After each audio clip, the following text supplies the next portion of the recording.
Ya chicos, de acuerdo a nuestro sílabo, el siguiente punto que toca revisar es el síndrome nefrótico. Ya el síndrome nefrótico está dentro de los síndromes glomerulares, ¿no? Cuando hablamos de un síndrome nefrótico, inmediatamente pensamos en algún daño a nivel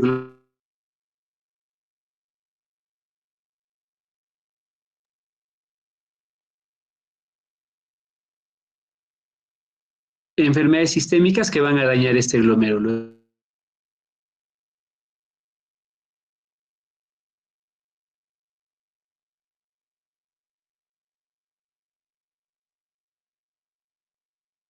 Que va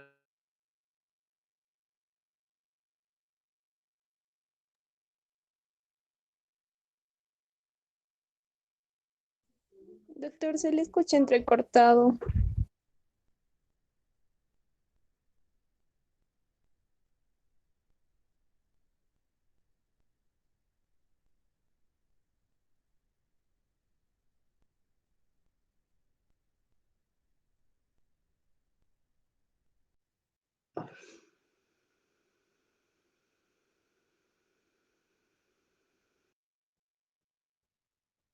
Doctor, no se le está escuchando.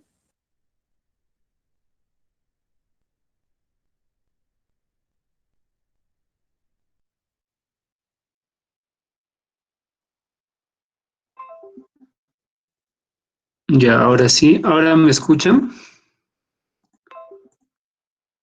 Ahora sí, doctor. ¿Me escuchan? Ya, entonces estábamos hablando del síndrome nefrótico.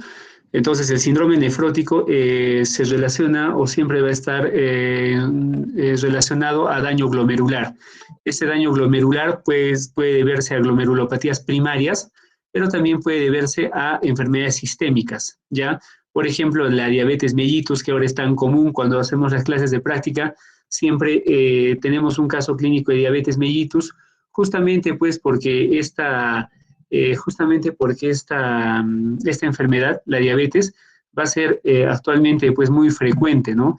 Todos los pacientes que vienen a la emergencia, ¿no? El infarto de miocardio es diabético, el décimo isquémico es diabético, el pie diabético es diabético, ¿no? El paciente en diálisis, ¿no? Es diabético. Entonces, casi todos los pacientes son diabéticos, ¿ya? Tenemos a la diabetes como una enfermedad muy frecuente actualmente. Entonces, esa diabetes también puede ser causa de daño del glomérulo y puede también cursar con un síndrome nefrótico como dentro de las enfermedades sistémicas, ¿ya?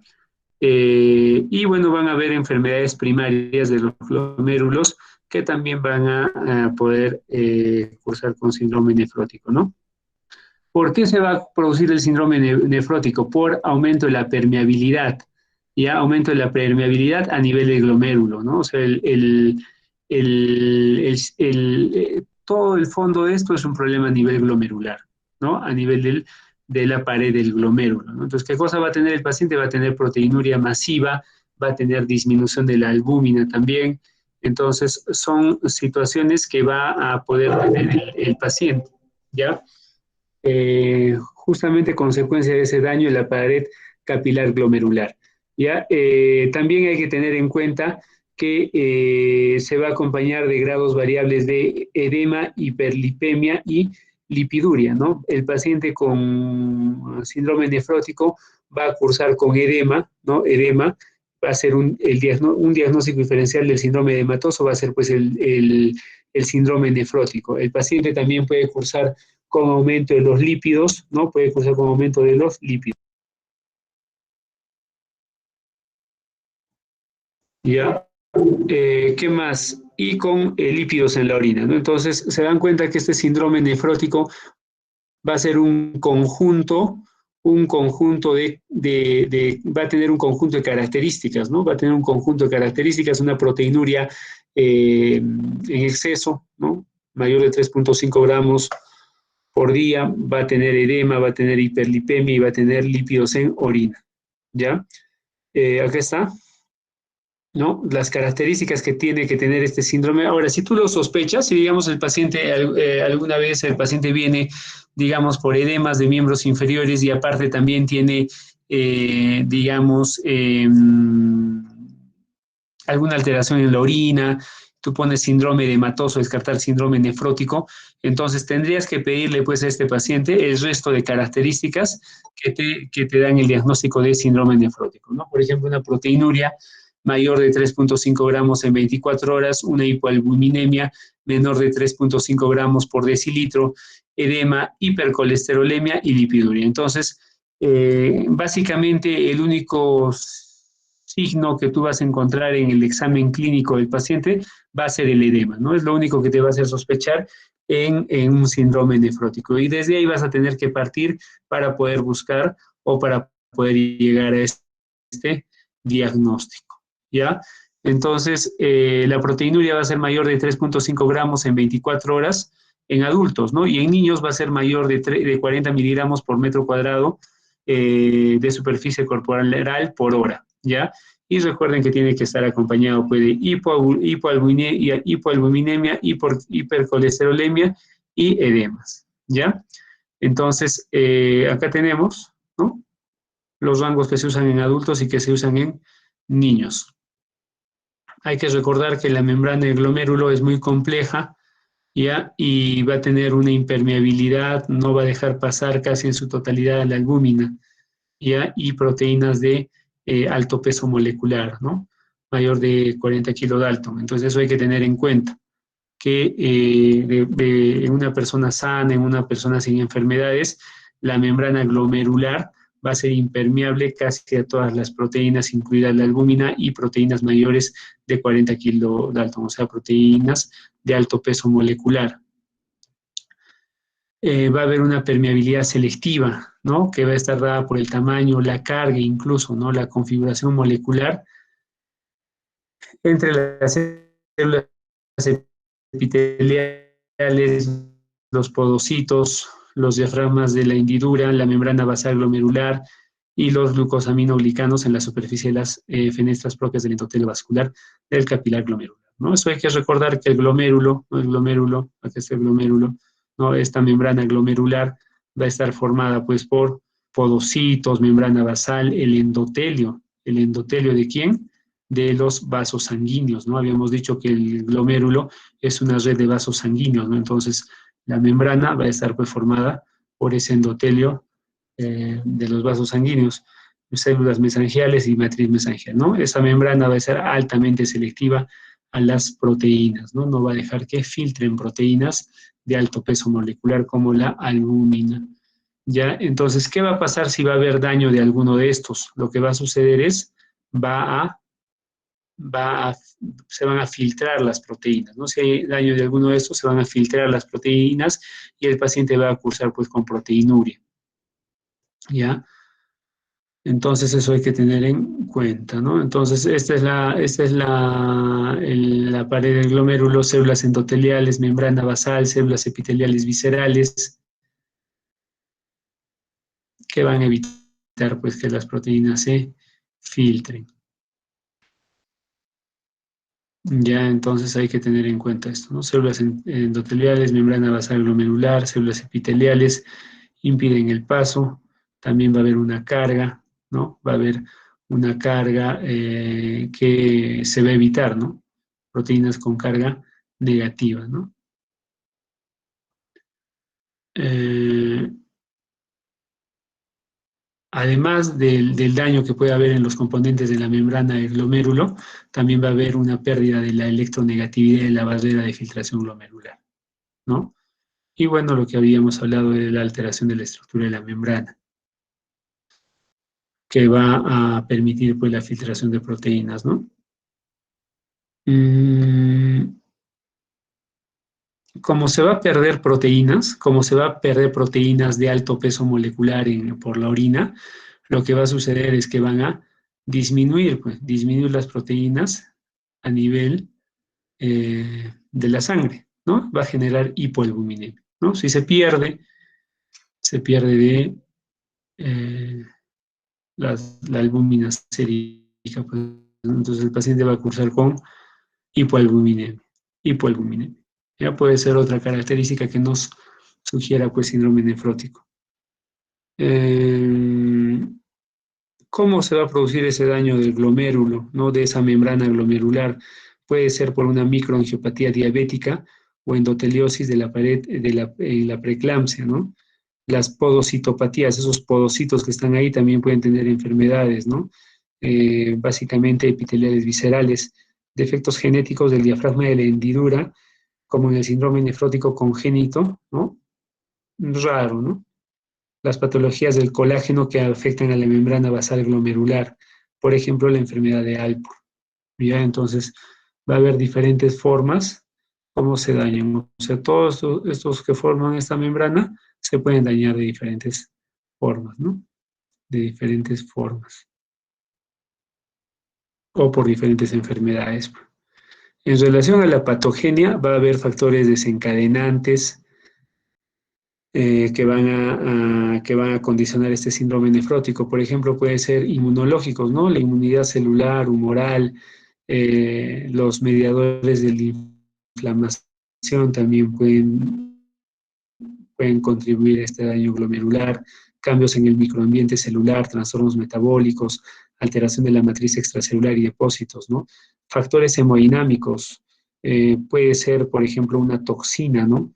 Que pueda afectar esta membrana, como el E. coli, la verotoxina del E. coli en el síndrome urémico hemolítico, ¿no? Que se puede producir en los niños.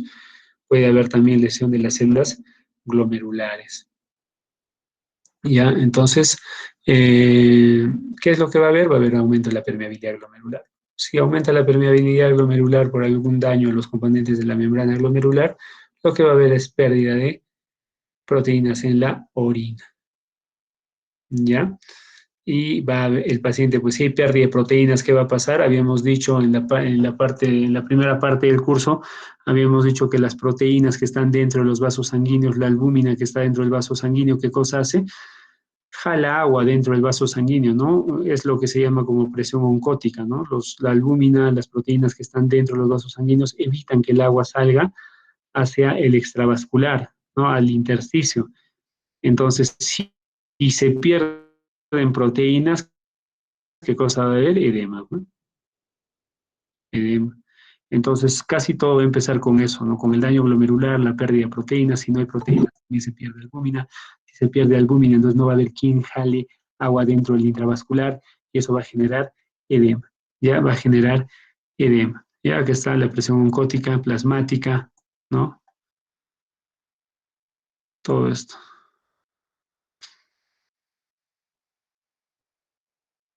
¿Qué más va a haber? Va a haber disminución de los factores de la coagulación 9, 11 y 12. Va a haber disminución del inhibidor de la calicreína, disminución del activador del plasminógeno, disminución de la antitrombina 3. Entonces, si hay disminución de estos factores, ¿no? De la coagulación, o si hay alteración de estos factores de la coagulación, va a generar pues un estado procoagulante. Ya este estado procoagulante que va a darse en el síndrome nefrótico también va a estar dado por aumento de la agregación plaquetaria, ¿no? La inmovilización y la hemoconcentración, ¿ya? Va a haber también va a haber aumento de la producción de LDL, aumento del colesterol total, aumento de triglicéridos, disminución del HDL, o sea, va a ser una alteración de los lípidos que van a aumentar el riesgo cardiovascular, ¿no? Y esto va a generar progresión del daño renal, ¿ya? Entonces, ¿y esto por qué se va a dar, no? Y también todo surge por la pérdida de proteínas en la orina, ¿no? Si se pierde proteínas en la orina, nuestro cuerpo va a tratar de defenderse, nuestro organismo va a tratar de producir más proteínas, ¿no? ¿Dónde? En el hígado, mira. Aumenta la síntesis hepática de proteínas y disminuye la destrucción de las proteínas. Y esto va a llevar a mayor producción de colesterol y de todos los triglicéridos. O sea, no solo va a aumentar la síntesis hepática de proteínas, sino de otras sustancias también, ¿no? Como colesterol total, LDL, triglicéridos, va a llevarte a dislipidemias, riesgo cardiovascular, progresión de daño renal. ¿Ya? Entonces, casi todo el problema va a ir desde ese glomérulo que se daña, ese glomérulo que pierde proteínas, y se va a producir pues, todo, en este cuadrito se explica todo el daño que sucede en el síndrome nefrótico, pues, ¿no? A consecuencia de ese daño de la membrana glomerular. El edema, ¿no? El edema, ¿por qué se va a producir? Habíamos dicho que se va a producir por la hipoalbuminemia, ¿no? Disminuye la presión oncótica plasmática y va a haber pues fuga de líquido al intersticio y disminución del volumen circulante efectivo. También, si hay disminución del volumen circulante efectivo, el cuerpo va a retener sodio y agua, ¿ya? Mediados por la activación del sistema renina-angiotensina-aldosterona y la hormona antidiurética, ¿no? Eso habíamos dicho, ¿no? Eso también habíamos dicho en la primera parte del curso. Cuando hay disminución del volumen efectivo circulante, el cuerpo intenta retener agua por el sistema renina-angiotensina-aldosterona y también por la menor producción de orina, ¿no? Gracias al ADH que se produce que se secreta a nivel de la neurohipófisis, ¿no? Entonces, todo esto va a generar también que haya más retención de sodio y agua, ¿no? Y si hay mayor retención de sodio y agua, también va a contribuir a la producción del edema. Ya, entonces, todo esto es la fisiopatología del síndrome nefrótico. La baja presión oncótica, el agua retenida vuelve a fugarse al intersticio, manteniéndose un estado constante de depresión de volumen, cerrando así un círculo vicioso, ¿no? Que no se va a poder resolver, más aún lo que hace es perpetuar el problema. ¿Ya? ¿Qué otro problema va a haber? Va a haber un segundo mecanismo o de sobrellenado, ¿no? Existe un estado de resistencia tubular al efecto de los péptidos natriuréticos, lo que favorece la retención de sodio y la expansión de volumen, ¿no? Inhibición del sistema renina-angiotensina-aldosterona. Entonces va a haber varios mecanismos que van a contribuir pues a la retención de sodio y líquidos. Ya ahí está en cuadrito, ¿no? Si hay una resistencia al factor natriurético atrial en túbulos colectores, va a haber retención de agua y sal, aumento del volumen plasmático, aumento de la presión hidrostática capilar, trasudación de agua al espacio intersticial y esto va a generar también edema, ya edema, ¿no? Y el otro es el mecanismo de la hipoalbuminemia, ¿no? Que disminuye la presión oncótica, también va a haber trasudación de agua al espacio intersticial, va a generar hipovolemia en un primer momento, esto va a generar la retención de sodio y agua por activación del sistema renina-angiotensina-aldosterona y va a generar edema. Ya, entonces se dan cuenta que por diferentes mecanismos el paciente con síndrome nefrótico va a tener edema. Ya va a haber fuga de líquido al intersticio. En relación a la hiperlipidemia, va a haber aumento de justamente del colesterol malo, ¿no? El colesterol total, la LDL, la VLDL, la IDL, la lipoproteína A, ¿no? Aumenta incluso los triglicéridos y va a disminuir el colesterol bueno, ¿no? El HDL. ¿Ya? ¿Y qué vas a tener? Ya habíamos visto, ¿no? Al momento de este organismo perder proteínas, lo que va a hacer es va a aumentar la síntesis hepática de proteínas y dentro de esto pues, va a aumentar la síntesis también de este colesterol malo, ¿no? Entonces, si hay aumento del colesterol, el paciente va a cursar pues con lipiduria, ¿no? Entonces, todo se explica, todo lo que habíamos visto en el cuadrito cuando hablábamos de los criterios diagnósticos, ¿no? Va a haber hipercolesterolemia por pérdida de proteínas y aumento de la síntesis de proteínas a nivel del hígado.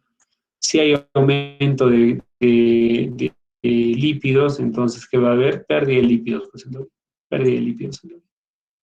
Ya, entonces, no sé si han entendido como si no han entendido, cualquier pregunta me la hacen, pero básicamente es eso. Eso es básicamente, creo que está claro, es un tema bonito donde todos los componentes, todos los criterios diagnósticos se explican, ¿no? ¿Por qué sucede esto, no? Aquí está, sí, para seguir hablando de lo mismo, ¿no? Las lipoproteínas presentan un perfil lipídico aterógeno, ¿no? Aumenta el colesterol que promueve, pues, esta aterosclerosis, ¿no? Y disminuye el que te protege. ¿Por qué? Porque va a haber un aumento de la síntesis hepática de lípidos y apolipoproteínas y descenso en el aclaramiento de los kilomicrones como el VLDL, LDL y DL, ¿no? Y si hay aumento de lípidos en la sangre, también va a haber aumento de lípidos en la orina, ¿no?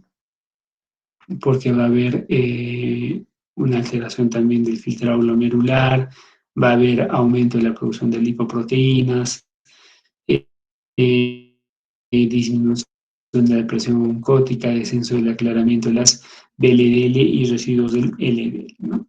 Entonces, todo se explica en relación al estado de hipercoagulabilidad, ¿ya? Al igual que el resto de proteínas plasmáticas filtradas y eliminadas por vía renal, se afecta también la cascada de la coagulación.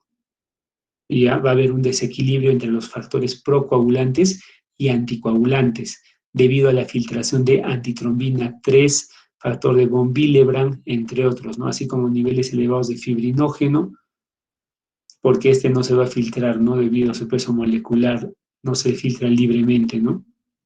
Además, existe una mayor tendencia a la agregación plaquetaria que puede verse agravada por la hemoconcentración secundaria a la depresión de volumen. Eso también lo hemos visto en el cuadrito.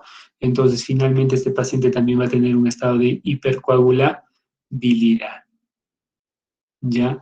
Entonces, si hay un estado de hipercoagulabilidad, este paciente pues va a tener mucha predisposición a hacer episodios de trombosis, ¿no? Puede hacer trombosis, puede ser trombosis arterial, venosa en niños, en adultos, ¿no? En adultos es más frecuente, 10%, y se presenta con más frecuencia en la glomerulopatía membranosa, hasta en el 30% de los casos.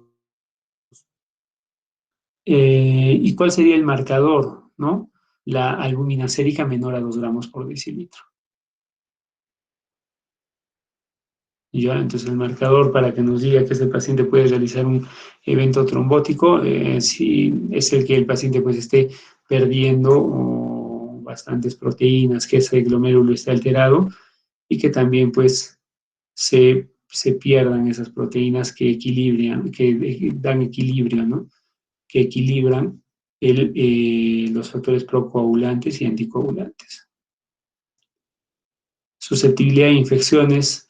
El paciente con síndrome nefrótico va a ser más susceptible a infecciones porque va a haber, pues, así como se filtra la albúmina, así como se pierde la albúmina, también se va a perder pues, las inmunoglobulinas, ¿no? Principalmente la inmunoglobulina G, proteínas del complemento. Se va a limitar la ozonización, la capacidad fagocítica, y el paciente pues va a ser más susceptible a procesos infecciosos, ¿no? Por gérmenes encapsulados, puede haber una peritonitis por neumococo, frecuente en la población infantil, depresión de proteínas transportadoras de oligoelementos como el hierro y el zinc, condiciona a disfunción linfocitaria. O sea, se van a perder no solo albúmina, pues, sino otras proteínas también que van a formar parte de ese sistema inmunológico, pues, ¿no? Incluso oligoelementos, mira, ¿no? Si se pierden proteínas que transportan oligoelementos, tampoco estos van a llegar pues a su lugar de donde ejercen una función, ¿no? Y va a haber disfunción linfocitaria.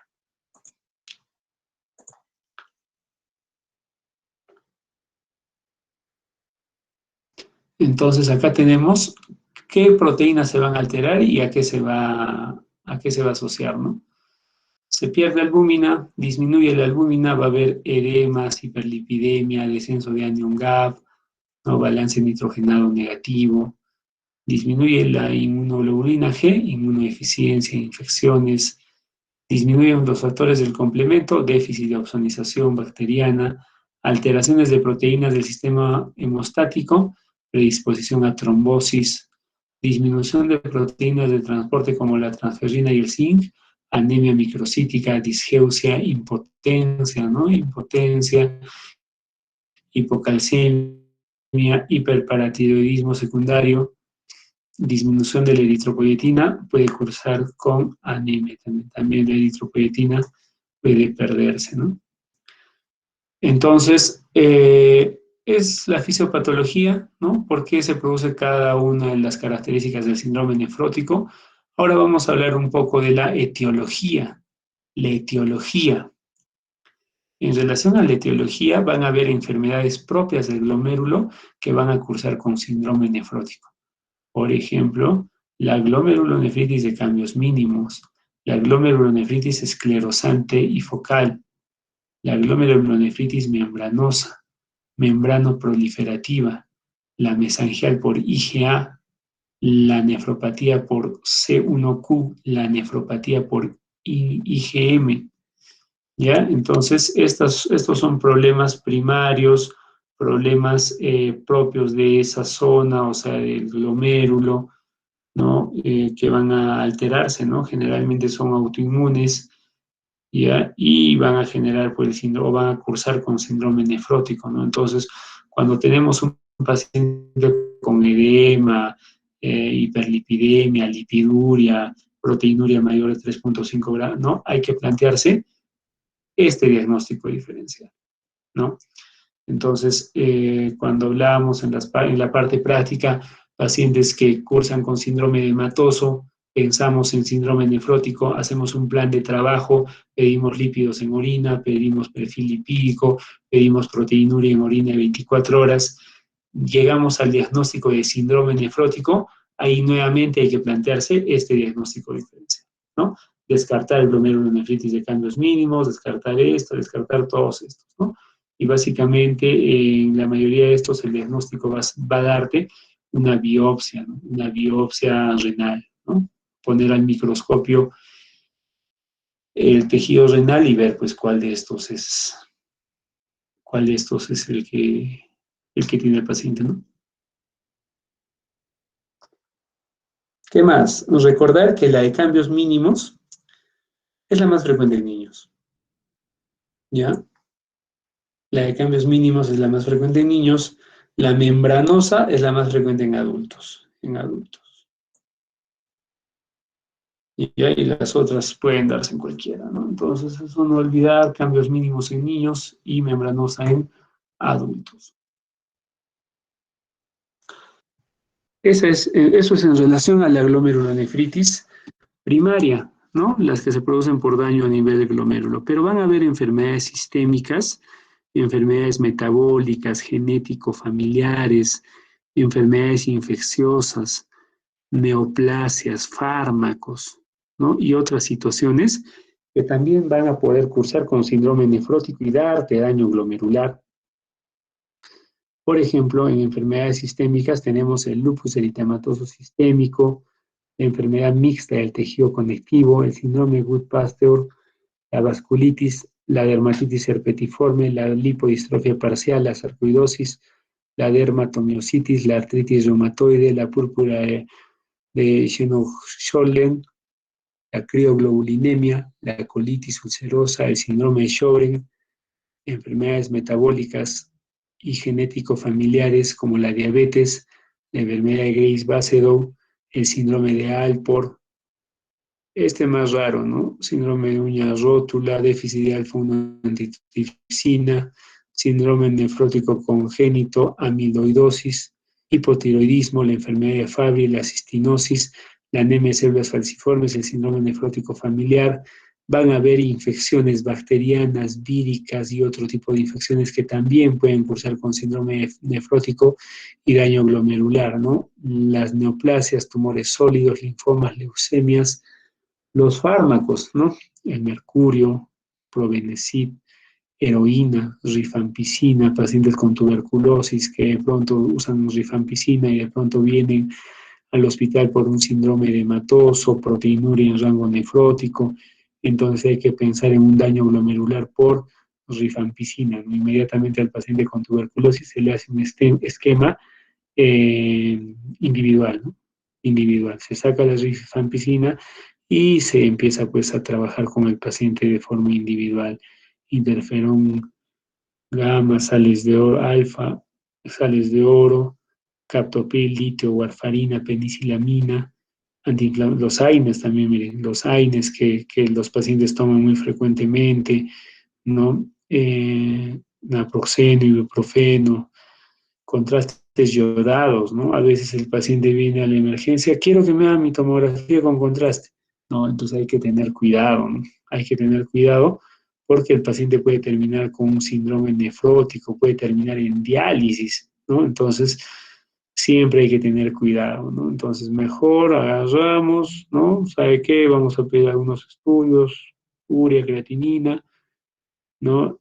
Siempre tener cuidado, ¿no? Porque el paciente no va a decir, gracias, usted me hizo la tomografía, va a decir, ¿por qué usted me indicó? Ahora estoy en hemodiálisis, ¿no? Esos contrastes yodados son peligrosos, siempre hay que tener cuidado, ¿no? Hay que tener cuidado, siempre hacerle una función renal previa. Y si hay algún problema legal, ¿no? Se le hizo una función renal previa, estaba normal, el paciente necesitaba requerir y ponerlo en la historia, ¿no? Paciente, qué sé yo, en muy mal estado general, con un sangrado intracerebral, descartar aneurisma cerebral roto, requiere una tomografía de cerebro con contraste, ¿no? Al momento, perfil renal normal, ¿no? Urea creatinina normal, diuresis normal, se solicita contraste, tomografía cerebral con contraste, ¿no? O angiotem cerebral, ¿no? Pasa algo, era urgente hacer el examen, el paciente tenía un examen, un perfil renal previo normal, el paciente tiene una diuresis normal, entonces siempre pensando que cualquier historia clínica, cualquier situación que tú hagas con el paciente puede ser sujeto de denuncia, ¿no? Eso principalmente, ¿no? Principalmente eso, y también, bueno, el ayudar al paciente, ¿no? Pero siempre, muchachos, ¿a quién le gusta estar con un problema legal? Entonces se dan cuenta que hay medicamentos que a veces tú los puedes dar para ayudar al paciente y pueden terminar dañando, haciendo daño al paciente, ¿no? Entonces siempre, ¿no? Con cuidado, dosis no tan altas, ¿no? Tratamientos no muy prolongados, ya siempre con cuidado, ¿no? Si usted observa algún efecto adverso, deje de tomar el medicamento, acuda a la emergencia, ya, porque medicamentos tan simples que los puedes conseguir incluso creo en un centro comercial como el naproxeno, eh, el ibuprofeno, el diclofenaco, ¿no? Hay que tener cuidado. Otros problemas, la preeclampsia, la nefroangiosclerosis, la hiperfiltración, pacientes que son trasplantados renales pueden hacer una nefropatía crónica del injerto, necrosis papilar, nefropatía por reflujo, hipertensión arterial vasculorenal. Entonces, recordar que cuando tenemos un síndrome nefrótico tenemos que plantear esos diagnósticos diferenciales, ¿no? Primarios y secundarios, ¿ya? Glomerulonefritis primarias y glomerulonefritis secundarias a alguna situación, enfermedad sistémica, fármacos, ¿ya? Otro cuadrito más chiquito, metabólicas, diabetes mellitus y amiloidosis, inmunológicas. Ah, ya, esto es el mecanismo, cómo se producen, ¿no? Pueden haber enfermedades metabólicas, diabetes mellitus, amiloidosis, inmunológicas, el lupus, las vasculitis, ¿ya? La PAN, la vasculitis de Wegener, neoplasias, el mieloma múltiple, linfoma de Hodgkin, leucemia. Arteritis nodosa es la PAN, ¿no? El S es lupus eritematoso sistémico. Cosa infecciosa puede ser un síndrome nefrótico luego de una endocarditis, ¿no?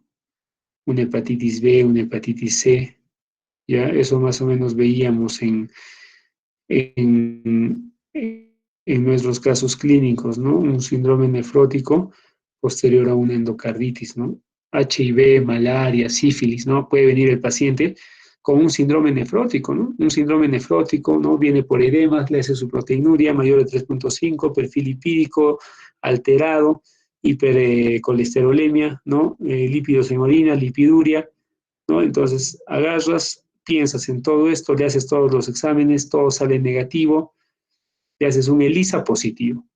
No vas donde el paciente, señor, tiene una noticia mala y una noticia buena.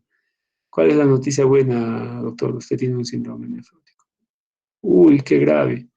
¿Y cuál es la noticia mala? ¿Hay algo peor que eso? Sí, señor, usted tiene VIH, ¿no? Entonces, ¿no? Detrás de una enfermedad o de un problema tan grande puede haber otro más grande. Entonces, siempre piensen en eso.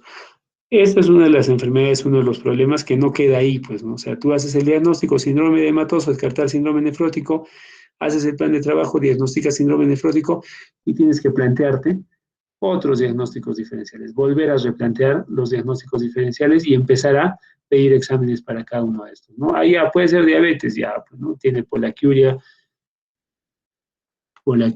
polidipsia, poliuria y disminución de peso, y aparte síndrome nefrótico, puede ser que este señor sea ya diabético, ¿no? Tiene soplo, puede ser secundario, o sea, todo esto tienes que empezar a plantear, ¿no? Replantear después de que hayas llegado a un primer diagnóstico, ¿no? Buscar la causa. Diagnóstico, la anamnesis, los antecedentes, ¿no? Si es un paciente que agarra y te dice, sí, doctor, yo tengo sífilis, ya, puede ser secundario a eso, ¿no? Puede ser, no, yo tengo ya linfoma, leucemia, mieloma, ¿no? Entonces ya el paciente te dice, ¿no? Ya, entonces tú puedes, ya, si tiene una vasculitis de Wegener, el síndrome nefrótico puede ser secundario a esa vasculitis, ¿no? Si tiene mieloma también, ¿no? Mieloma, o las enfermedades que hemos mencionado.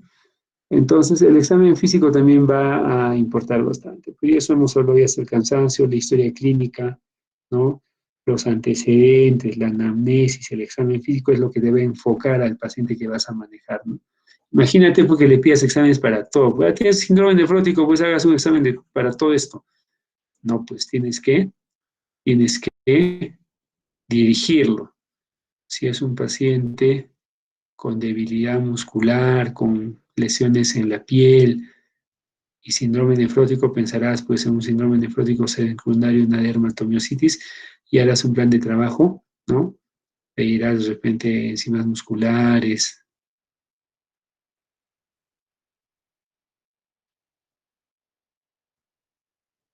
Casi siempre el laboratorio, el diagnóstico de imágenes va a ser de acuerdo a lo que estés pensando, pues no pedir para todo, ¿no? Recuerden que muchos pacientes no tienen mucho, mucho dinero, ¿no? La biopsia renal, básicamente, si la sospecha es por una glomerulonefritis primaria, ¿no? Pero si no tienes muchos datos, tendrás que pedirle nomás, pues si no llegas al diagnóstico. A veces no es tan fácil, ¿no? Todo sale negativo, ya hazle una biopsia, ¿no? No.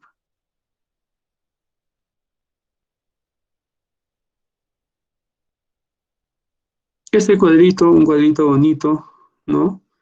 Donde ya el paciente viene por alguna sintomatología o digamos, ya hemos diagnosticado la proteinuria, ¿no? Siempre hay que descartar que puede haber proteinuria por situaciones de alguna forma fisiológica, ¿ya? La fiebre, el ejercicio, de repente el paciente viene después de haber entrenado 2 horas en el peltroche, no, hay que hacerle una biopsia renal, no, pues, ¿no? Tienes que pedirle un control posterior, ¿no? Embarazada, ¿no? Embarazada le vas a estar queriendo hacer que le hagan su biopsia renal. A menos que esté muy grave y de repente la sospecha sea por otra causa secundaria o una glomerulonefritis primaria, ¿no? Superior a 3,5 gramos por 24 horas o alteraciones en el seguimiento o datos de enfermedad sistémica. ¿Ya? Ahí en qué vas a sospechar.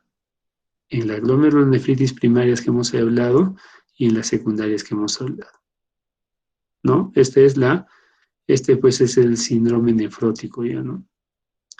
Si la proteinuria es de 2 puntos, o sea, menor, bueno, menos proteinuria, pensarás en un problema tubular, no una proteinuria en rango nefrótico, ¿no? Pensarás en un daño tubular o una enfermedad tubulointersticial. Si hay discordancia entre la tira reactiva y la cuantificación de proteínas y el cuadro clínico, puede ser una proteinuria por sobreproducción. O sea que el paciente esté perdiendo proteínas no por un daño en el glomérulo, sino porque tiene mayor producción de proteínas, ¿no? ¿Dónde hay eso? En el mieloma. Enfermedad de cadenas ligeras, la amiloidosis, hemoglobinuria, la mioglobinuria.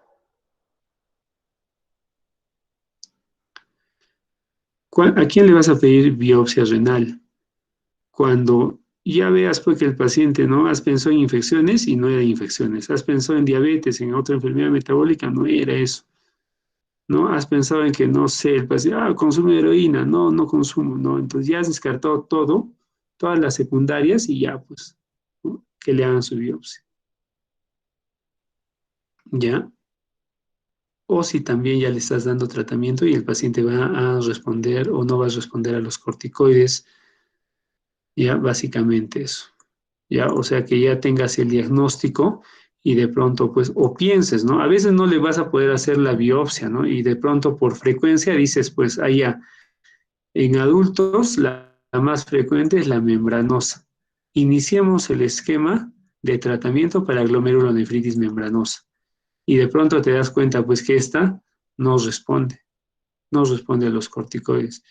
Necesariamente le tendrás que hacer una biopsia. Pues, si no puedes, tendrás que mandarlo a algún centro de mayor nivel para que le hagan la biopsia.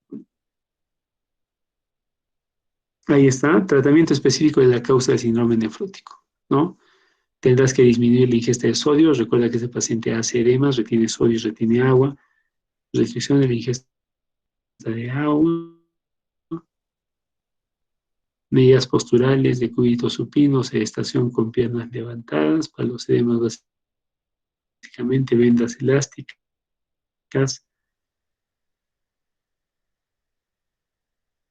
Suspender medicamentos, pues, que puedan ocasionarte este problema o que también cursen con edemas, ¿no? Puedes darle diuréticos de asa, como la furosemida, la toracemida. Puedes aumentar el paciente, puedes incrementar más 2 a 3 dosis diarias.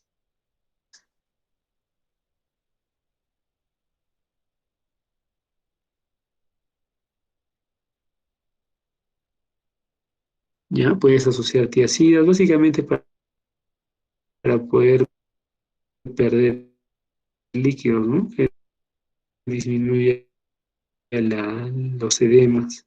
Ya con los diuréticos de asa fólica, si aparece, valora la administración de acetazolamida, ¿no? Medicamentos de repente que no te lleven tanto a alcalosis metabólica, ¿no?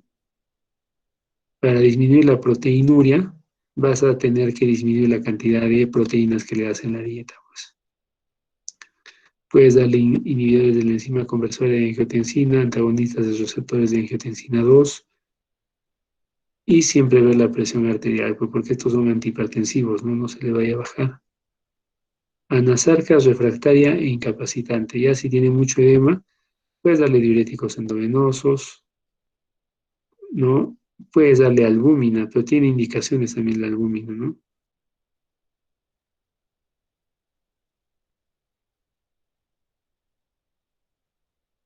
Y pues, alguna,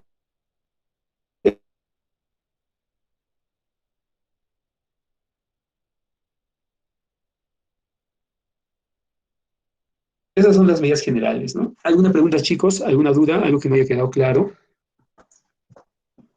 ¿Alguna pregunta, alguna duda?